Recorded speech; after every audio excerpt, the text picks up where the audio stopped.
Écoutez, je ne sais pas. En tout cas, il faudra voir s'il y a des actes. Parce que ce qui est sûr, c'est que le régime algérien, une fois de plus, à travers le président Tebboune, a montré une volonté de ne pas se plier, non pas à la volonté de la France, mais au droit international. Parce que ce qui me dérange dans la propagande du régime algérien, c'est toujours de faire oublier à de trop nombreux dirigeants français que notre pays demande simplement l'application du droit international. C'est une obligation pour un pays de récupérer ses ressortissants, en particulier les ressortissants qui causent du tort à un autre pays. Donc on est dans une enfreinte systématique du régime algérien pour faire sa propre propagande.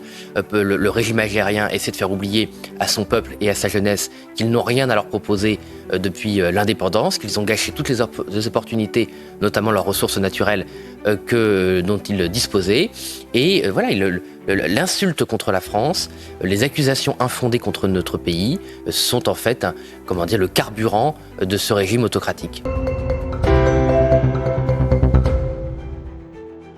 La crise diplomatique entre la France et l'Algérie s'intensifie en février 2025, exacerbée par plusieurs incidents récents.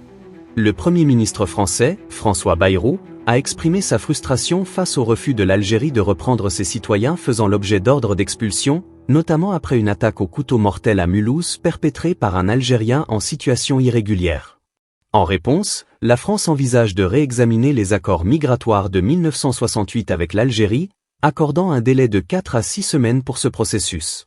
Parallèlement, le ministre des Affaires étrangères, Jean-Noël Barrot, a annoncé des restrictions d'accès en France visant des dignitaires algériens suite à l'attentat de Mulhouse. Cette situation a conduit à des déclarations fermes de la part de responsables français, tels que Jean-Philippe Tanguy, président délégué du groupe RN à l'Assemblée nationale, qui a affirmé que l'insulte contre la France est le carburant de ce régime autocratique.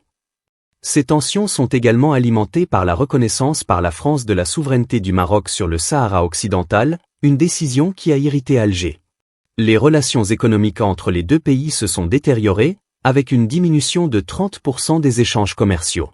Face à cette escalade, des voix politiques, comme celle d'Éric Ciotti, président de l'UDR, appellent à des mesures plus strictes, notamment la suspension de tous les visas algériens tant que les obligations de quitter le territoire français, OQTF, ne sont pas exécutées. Cette crise reflète des tensions persistantes et complexes entre Paris et Alger, mêlant enjeux migratoires, diplomatiques et historiques.